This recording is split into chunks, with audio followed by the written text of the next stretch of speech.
Hello everyone, আসসালামু আলাইকুম। Welcome back to my another video. আমি নাইমা বলছি আমেরিকা মিশিগান থেকে। আমেরিকায় তো এখন পুরো দমে চলছে সামার। আর এই সামার টাইমে তো আমেরিকাবাসী একদমই ঘরে থাকতে চায় না। মানে উইকেন্ডে কাজ থেকে ফিরে বিকেল বেলায় দেখা যায় পার্কে পার্কে সময় কাটায়। আর কি বলবো, সামারটা এতটাই ছোট, দেখা যায় এই ২-৩টা মাস আসলে খুব এনজয় করে সবাই। আর যেহেতু উইন্টার বেসড কান্ট্রি, দেখা যায় বছরে প্রায় ৮-৯ মাসই থাকে ঠান্ডা। মোস্ট অফ দ্য টাইমই থাকে স্নো, উইন্ডি, গ্লুমি একটা ওয়েদার থাকে সবসময়। দেখা যায় খুব একটা ইচ্ছেও করে না বাহিরে যেতে। কয়েকদিনের ছোট ছোট ভিডিও ক্লিপ নিয়ে আপনাদের সাথে একটা ছোট্ট ভিডিও শেয়ার করছি, আশা করছি ভিডিওটি ভালো লাগবে। আর এখন তো স্কুল বন্ধ, সামার ভ্যাকেশন চলছে, বাচ্চারা বাসায়।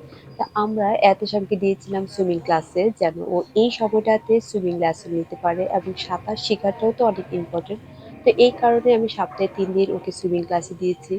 সাঁতার শেখাটা অনেক ইম্পর্টেন্ট একটা বিষয় আমার কাছে মনে হয়। কারণ এই সাঁতার শেখার যে ব্যাপারটা, এটা কিন্তু নিজেকে নিজে রেস্কিউ করার একটা ব্যাপার থাকে। আমরা জানি না কখন কোন সিচুয়েশনে পড়বো। আল্লাহ আমাদেরকে হেফাজতে রাখুক, সবসময় এই দোয়া সবার জন্য। তো আমার কাছে মনে হয় যে এরকম স্কিল থাকা তো ভালোই, যে সাঁতারের মতো একটা বিষয়। আর যেহেতু এখন স্কুল বন্ধ আর সুযোগও আছে, তো আমরা ভাবলাম যে এই সামার টাইমে ও সুইমিং ক্লাসের জন্য একটু প্র্যাকটিস করুক। Yeah, yeah, it's fun. আর এই সুইমিং পুলটা হচ্ছে টোটাল ৯ ফুট, কিন্তু ওরা যেখানে দাঁড়িয়ে আছে It's সেটা হচ্ছে ৪ ফুট। আর এখানে ইনস্ট্রাক্টর আছে, তারা হেল্প করে বাচ্চাদেরকে। গত সপ্তাহে ছিল আমেরিকার ইন্ডিপেন্ডেন্স ডে। 4 জুলাইতে আমেরিকা ইন্ডিপেন্ডেন্স ডে সেলিব্রেট করে থাকে। আর এখানে ইন্ডিপেন্ডেন্স ডে সেলিব্রেট করে থাকে ফায়ারওয়ার্ক নিয়ে। আর Uy. এই সময় বিভিন্ন স্টোরে ফায়ারওয়ার্ক বিক্রি করে থাকে, অনেক অনেক সেল দিয়ে থাকে। তো এত সময় একটা ফায়ারওয়ার্কস নিয়ে এসেছিল, ও খুবই চাচ্ছিল একটা ফায়ারওয়ার্কস ও করতে চায় ব্যাকইয়ার্ডে। আর এখানে তো 4 জুলাইয়ের আগেই ফায়ার শুরু হয়েছে। প্রতিদিন সন্ধ্যাবেলায় এখানে সেখানে মানুষের ব্যাকইয়ার্ডে এলিতে প্রচুর ফায়ার করে থাকে, অনেক শব্দও শোনা যায়।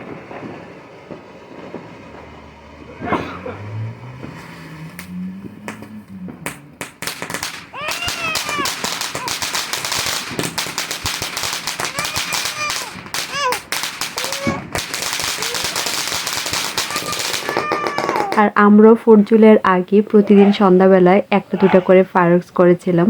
আর এগুলো বাচ্চারা অনেক পছন্দ করে, ওরা অনেক এক্সাইটেড থাকে। আসলে বাচ্চাদের জন্য এটা অনেক ফান। আর আজকে হচ্ছে 4 জুলাই, আর 4 জুলাই হচ্ছে ফেডারেল হলিডে। এখানে একদম সরকারি বেসরকারি সব ধরনের প্রতিষ্ঠানই বন্ধ থাকে। তো যেহেতু সব কিছু বন্ধ ছিল, সবাই বাসায়, তো ভাবলাম যে একটু স্পেশাল কিছু রান্না করি ডিনারের জন্য। আর ইচ্ছা আছে ডিনারটা একটু আর্লি করে আমরা একটু বের হব সন্ধ্যার পরে।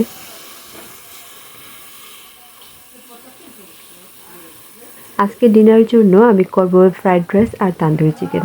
তো চিকেনটা আমি আগেই সব কিছু মশলা দিয়ে মাখিয়ে একদম ওভেনে দিয়ে দিয়েছি বেক করার জন্য। আর এখন ফ্রাইড রাইসটা তৈরি করব। ফ্রাইড রাইসে দেওয়ার জন্য এখানে ভেজিটেবল হিসেবে নিয়েছি রেড বেল পেপার আর অনিয়ন। রেড বেল পেপারটা লম্বা করে কেটে নিয়েছি, আর অনিয়নটা স্কোয়ার শেপ করে কেটেছি। তো এগুলো প্রথমে একটু বাটার দিয়ে কিছুক্ষণ ভেজে নিয়েছি, আর ভাজার সময় দিয়েছিলাম সামান্য একটু লবণ আর ব্ল্যাক পেপার। এই ফ্রাইড রাইসের সাথে আমি দেবো চিকেন। তো চিকেনটাকে আগে আমি হাড়গুলো সরিয়ে নিয়ে হাত দিয়ে ছোটো ছোটো করে রেখে দিয়েছিলাম। তো এখন এই চিকেনটা একসাথে দিয়ে দিচ্ছি, তারপর যে সিদ্ধ করে রেখেছিলাম ভাতগুলো, এই ভাতটাও দিয়ে দিয়েছি। আর এই ফ্রাইড রাইসটার জন্য রাইসটা আমি কালিজিরা চাল নিয়েছি। এই চালটা আগেই সিদ্ধ করে একদম ঠান্ডা করে ঝরঝরা করে রেখেছিলাম। আর এখন দিয়ে দিচ্ছি বাকি সসগুলো। সসের মধ্যে দিয়েছিলাম টমেটো কেচাপ আর সয়া সস। আর প্রত্যেকটাতে কিন্তু লবণ থাকে, তার জন্য লবণটা একটু বুঝে শুনে দিতে হবে, কারণ লবণ বেশি হয়ে গেলে কিন্তু আমার খেতে ভালো লাগে না। আর সবশেষে উঠানোর আগে আমি ৪-৫টা কাঁচামরিচও দিয়েছিলাম, কারণ আমরা দেশি মানুষ, দেশি একটা ফ্লেভার না আসলে না খেতে ভালো লাগে না। এখানে ফ্রাইড রাইসটা হয়ে গেছে, এখন আমি চুলাটা বন্ধ করে দিচ্ছি। আর ওভেনের মধ্যেও তান্দুরি চিকেনটা হয়ে গেছে এর মধ্যে। আর এদিকে আমি একটু স্যামন ফিশ গ্রিল করব, তার জন্য প্যানের মধ্যে দিয়েছি সামান্য একটু বাটার। আর স্যামন ফিশটাতে একটু গার্লিক পাউডার আর কিছু হার্ব দিয়ে খুব ভালো করে মেখে আগে রেখে দিয়েছিলাম। এখন একটু বাটারের সাহায্যে এটা ভেজে নিব। বাচ্চাদের জন্য আজকে ডিনার হচ্ছে স্যামন ফিশ আর ভেজিটেবল। তো এখানে আমি একটু ব্রোকলি সিদ্ধ করে নিচ্ছি। আর বাচ্চাদের জন্য কিন্তু স্যামন ফিশ খুবই ভালো, আর সাথে তো ভেজিটেবল আরো ভালো। যে কোনো ধরনের সবুজ ভেজিটেবল খুবই ভালো বাচ্চাদের জন্য। আর এই পাশে আমি ব্রোকলিটা সিদ্ধ করে নিচ্ছি, আর এদিকে মাছটা আমার ভাজা হয়ে গেছে। তো এখানে স্যামন ফিশটা আমি উঠিয়ে নিয়েছি। একই প্যানের মধ্যে আমি দিয়েছি আবার একটু বাটার, আর এই বাটার মধ্যে আমি আলু ভেজে নেব, জুকিনি আর মাশরুম। ওরা আসলে স্যামন ফিশ আর সাথে ভেজিটেবল খুবই পছন্দ করে ডিনারের জন্য। তো আমি মাঝে মাঝে ডিনারের জন্য এইটা করে দিই, ওরা খুবই পছন্দ করে। এখন মাশরুমটাও ভেজে নেব, আর মাশরুমের সাথেও আমি সামান্য একটু গার্লিক পাউডার দিয়েছি। তো ভালো করে নেড়ে চেড়ে মাশরুমটা যখন একটু নরম হয়ে এসেছে তখন আমি উঠিয়ে নিয়েছি। স্পেশাল দিনগুলোতে স্পেশাল কিছু করতে ভালো লাগে, আর যেহেতু ছুটির দিন বাসায় সবাই থাকে, দেখা যায় ভালো কিছু করলে একটু মনটা ভালো লাগে। আর আমরা বাঙালি মানুষ, ভোজন রসিক, দেশে বা বিদেশে যেখানেই থাকি না কেন ভালো খাবার করতে এবং খেতে খুবই পছন্দ করি আমরা সবাই। যাই হোক, এখানে আমার সব রান্না শেষ হয়ে গেছে। এখন আমি সার্ভ করে নিব ডিনারের জন্য। আর চাচ্ছিলাম ফ্রাইড রাইসটা একটু রেস্টুরেন্টের মতো করে সার্ভ করতে, দেখতে ভালো লাগে। এখন তো দিন অনেক বড়, সন্ধ্যায় হয় 9:30, তো প্রতিদিনই দেখা যায় মাগরিবের আগেই ডিনারটা শেষ করে ফেলতে হয়।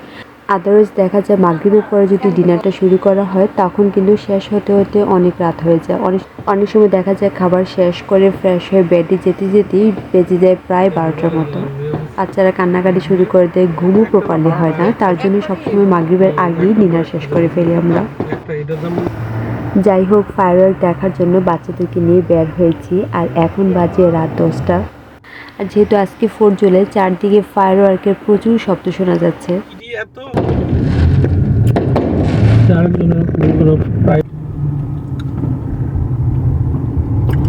এখন কয়টা বাজে? 10টার মতো।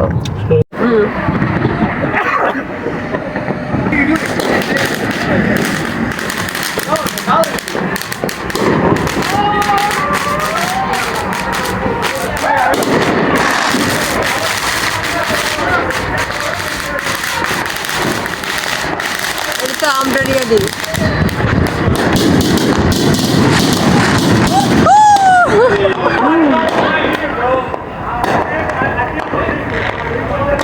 Ano tayo number, ha?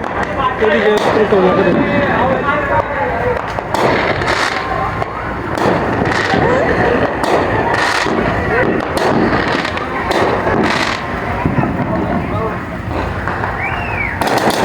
আমরা ফায়ারওয়ার্ক দেখতে এসেছি আমাদের বাসা থেকে খুবই কাছে, এটা হচ্ছে গ্লোরির পার্কিং লটে। আর আমাদের সিটি হচ্ছে হ্যামট্রামেক। যারা মিশিগানে আছেন তারা হ্যামট্রামেক সবাই চিনে, অ্যাটলিস্ট বাঙালিরা, কারণ এখানে বাঙালি প্রচুর প্রচুর মানুষ এখানে থাকে।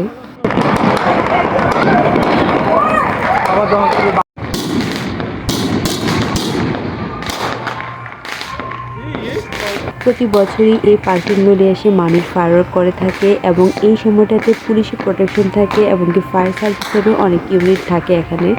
আর এই ফায়ার সার্ভিস এবং কি পুলিশ প্রোটেকশন থাকে অ্যাকচুয়ালি সেফটির জন্য, যদি কোনো ধরনের প্রবলেম হয়ে যায়।